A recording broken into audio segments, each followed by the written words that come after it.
2026년 새 시즌 세계 배드민턴 판도를 가를 첫 시험지가 공개됐다. 이름은 요넥스 선라이즈 인도 오픈 2026. 그런데 대진표를 펼치자마자 분위기가 달라진다. 단순히 슈퍼 750이 시작됐다는 수준이 아니다. 이번 대회는 그 자체로 하나의 메시지다. 그리고 그 메시지의 중심에는 단 하나의 이름이 있다. 세계 1위 안세영. 말레이시아 오픈을 제패한 직후 안세영은 쉼 없이 인도로 향했다. 보통이라면 체력 안배를 해야 하는 타이밍이라는 말이 먼저 나온다. 하지만 이번 선택은 욕심이 아니라 계산에 가깝다. 인도 오픈이 열리는 무대는 단순한 투어 경기장이 아니라 2026 세계선수권이 열릴 곳과 같은 장소다. 다시 말해 이번 인도 오픈은 트로피 경쟁을 넘어 몇 달 뒤 열릴 더 큰 전쟁을 앞둔 실전 리허설이기도 하다. 그래서 이 대회에서 가장 중요한 건 단순한 승패가 아니라 어떤 방식으로 이기고 어떤 방식으로 버티는가 다. 인도 오픈 2026은 형식상 BWF 월드 투어 슈퍼 750 대회이며 총 상금은 95만 달러 규모다. 상위 랭커가 반드시 주목해야 하는 등급이지만 올해 이 대회의 무게가 유독 크게 느껴지는 이유는 따로 있다. 개최지가 인디라 간디 실내 경기장이라는 점 때문이다. 대형 다목적 경기장 특유의 구조는 선수들에게 변수를 강요한다. 공기 흐름이 일정하지 않아 냉방에서 생기는 미세한 드리프트가 셔틀 궤적을 흔든다. 조명 각도와 반사는 순간적인 시야 판단과 타이밍 조절에 영향을 준다. 같은 샷, 같은 스텝이라도 공간이 바뀌면 낙하 감각이 달라진다. 이런 차이는 중하위권보다 상위권에게 더 치명적이다. 승부가 기술이나 체력보다 적응 속도에서 갈리는 경우가 많기 때문이다.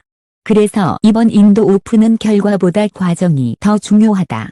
세계 선수권과 같은 장소에서 뛰며 얻는 정보는 기록지에 남지 않는다.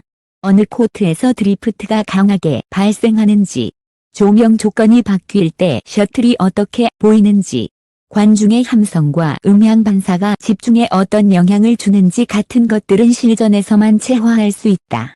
이 데이터는 곧 세계 선수권 대비 전략 자산이 된다.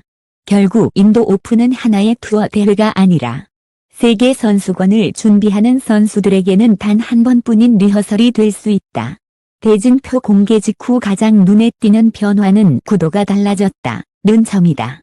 말레이시아 오픈 직후 이어지는 강행군 일정은 선수들의 몸을 빠르게 흔든다. 그래서 이 시기의 대진표는 실력표가 아니라 컨디션표가 된다. 누가 출전했고 누가 빠졌는지 자체가 시즌 초반의 흐름을 예고한다. 실제로 이번 대진에는 정상급 선수들 중 일부가 부상과 컨디션 문제로 빠지며 전력 분포가 달라졌다는 평가가 나온다. 겉으로 보면 안세영에게 유리해 보일 수 있다. 강자들이 빠졌으니 우승 확률이 더 커졌다는 말이 나오기 쉽다. 하지만 투어 현장에서 강자가 빠진 대회는 결코 편안한 대회가 아니다. 오히려 반대다. 강자가 빠지면 승리는 가능성이 아니라 전제가 된다. 안세영에게 이번 인도 오픈은 이길 수도 있는 대회가 아니라 져서는 안 되는 대회로 바뀐다. 이 순간부터 모든 경기의 성격은 달라진다. 이기면 당연, 고전하면 이상, 지면 대참사라는 프레임이 세계 1위의 어깨 위로 올라탄다. 그리고 그 프레임은 코트 위 기술보다 더 무겁게 선수의 마음을 누른다. 여기서 또 하나의 부담이 생긴다. 특정 라이벌이 있을 때는 준비 방향이 선명하다. 상대의 장점과 패턴이 명확하기 때문이다. 하지만 이번처럼 중상위권 선수들이 대거 섞인 구도에서는 경기마다 리듬이 달라진다. 빠른 템포로 몰아붙이는 선수, 끈질긴 랠리로 시간을 늘리는 선수, 변칙적인 코스와 타이밍으로 끊어치는 선수까지 매 라운드 다른 스타일에 적응해야 하며 이는 체력보다 집중력과 판단력을 더 소모시키는 구조다. 한 번의 방심, 한 게임의 느슨함이 곧바로 위기로 이어진다. 그래서 이번 대진표는 안세영에게 유리함과 부담을 동시에 안긴다. 강자는 빠졌지만 그 자리에 들어온 것은 쉬움이 아니라 집중의 과부하다. 안세영의 첫 관문은 일본의 노조미 오쿠하라다. 이름만으로도 무게감이 있다.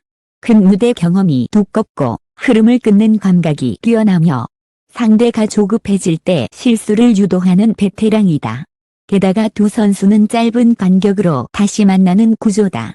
최근 맞대결에서 안세영이 승리했던 흐름이 있어도 짧은 텀의 재대결, 경기 결을 완전히 바꿀 수 있다. 오쿠하라 입장에서는 이미 한 번 패배를 경험했기 때문에 이번에는 리스크를 감수한 전술 변화를 들고 나올 가능성이 크다. 반대로 안세영에게는 무리할 이유가 없는 경기다. 이 지점에서 중요한 것은 승패 자체가 아니라 경기 관리 방식이다. 얼마나 효율적으로 에너지를 쓰고 얼마나 안정적으로 흐름을 통제하며 끝내느냐가 관건이다. 여기서 가장 위험한 감정은 자신감이 아니라 익숙함이다. 이미 이겨본 상대를 다시 만났을 때 선수에게 찾아오는 익숙함은 판단 속도를 늦추고 작은 실수를 허용하는 여지를 만든다. 대회 초반 1회전에서는 이 미세한 틈이 예상치 못한 접전으로 이어질 수 있다. 접전은 곧 체력 소모로 이어지고 체력 소모는 이후 라운드의 승률을 깎는다. 그래서 1회전은 쉬워 보이지만 결코 가볍지 않다. 오쿠하라는 넘어야 할 벽이라기보다 인도 오픈 전체 운영 전략을 시험하는 첫 관문에 가깝다. 인도 오픈이 진짜로 어려운 이유는 대회 등급이나 출전 명단 때문만이 아니다. 이 대회가 어려운 이유는 시즌 초반부터 선수들의 몸과 정신을 동시에 시험하는 일정 구조 자체에 있다. 말레이시아 오픈을 치른 직후 곧바로 이어지는 일정은 정상급 선수에게도 회복이라는 선택지를 거의 허용하지 않는다. 이 시점에서 인도 오픈은 독립된 대회가 아니라 강행군의 연장선이자 생존 경쟁의 다음 단계가 된다.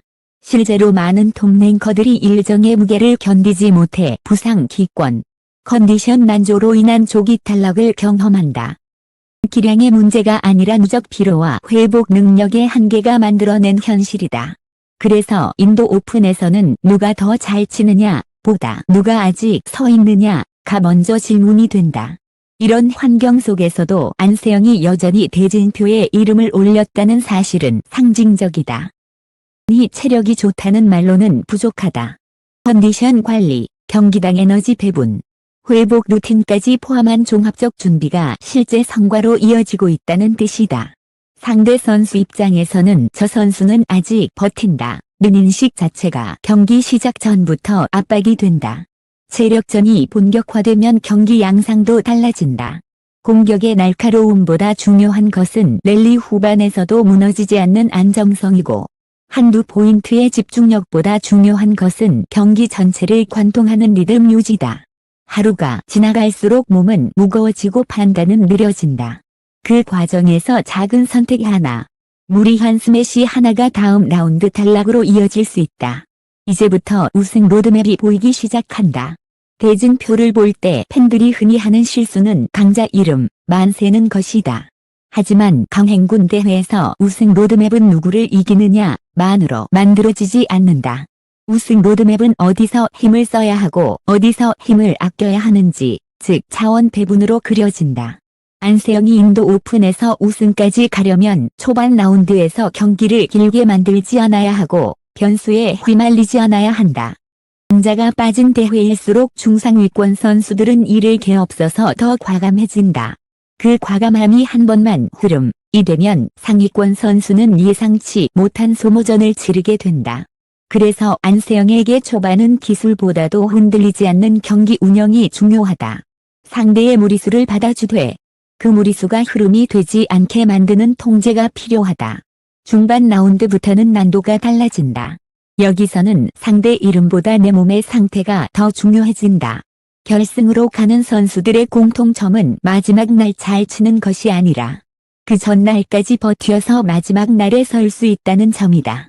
강행군 대회에서 버틴다는 것은 단지 정신력이 아니라 시스템이다. 회복이 돌아가야 하고 경기마다 에너지 배분이 정확해야 하며 속에서 리듬이 무너지지 않아야 한다. 이게 우승 로드맵의 본질이다. 인도 오픈의 상금과 랭킹 포인트는 시즌 전체 흐름을 설계하는 변수다. 총 상금 95만 달러라는 숫자만이 아니라 슈퍼 750 우승 포인트가 가져오는 전략적 가치가 크다. 상위권에서는 한 대회의 성과로도 격차가 크게 흔들릴 수 있다. 특히 주요 라이벌들이 빠진 구도에서는 포인트 확보가 구조적 우위를 만들 수 있다. 랭킹 포인트가 안정적으로 쌓이면 상위 시드를 유지할 수 있고, 이는 초반 라운드에서 강자와 족이 충돌할 확률을 낮춘다.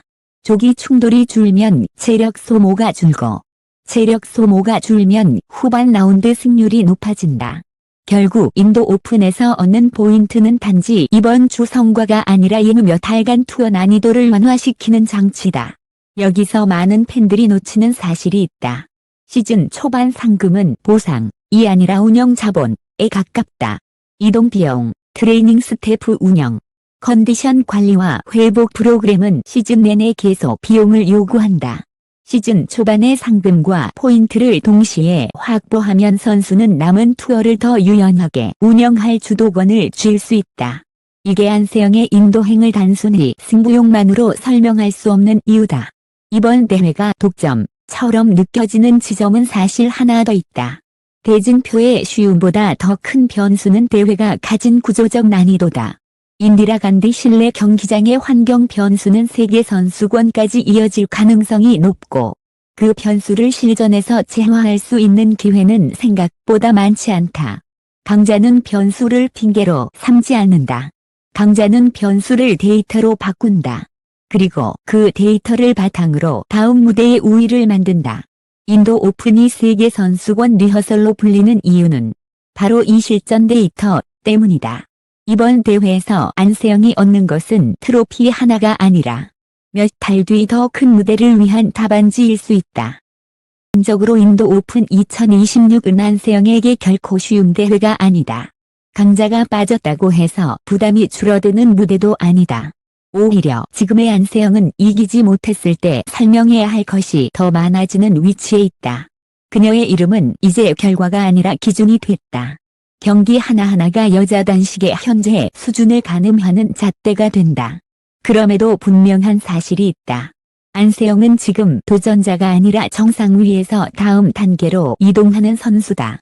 체력, 집중력, 경기 운영, 환경 적응력까지 모두 시험받는 이 대회에서 그녀는 또 한 번 스스로의 한계를 점검할 것이다. 인도 오픈에서의 결과는 단지 하나의 트로피로 끝나지 않는다. 그것은 세계 선수권을 향한 준비 상태를 드러내는 신호이자 2026 시즌 전체의 흐름을 규정하는 출발점이 된다. 우승 로드맵이 보이기 시작했다는 말은 대진표가 쉬워졌다는 뜻이 아니다. 오히려 대진표가 공개되는 순간부터 어떤 방식으로 이겨야 하는지가 더 선명해졌다는 뜻이다. 안세영이 이 무대에서 어떤 선택을 하고 어떤 순간에 페이스를 올리고 어떤 순간에 힘을 아끼는지, 그 모든 선택이 몇 달 뒤 더 큰 무대의 결과로 이어질 것이다.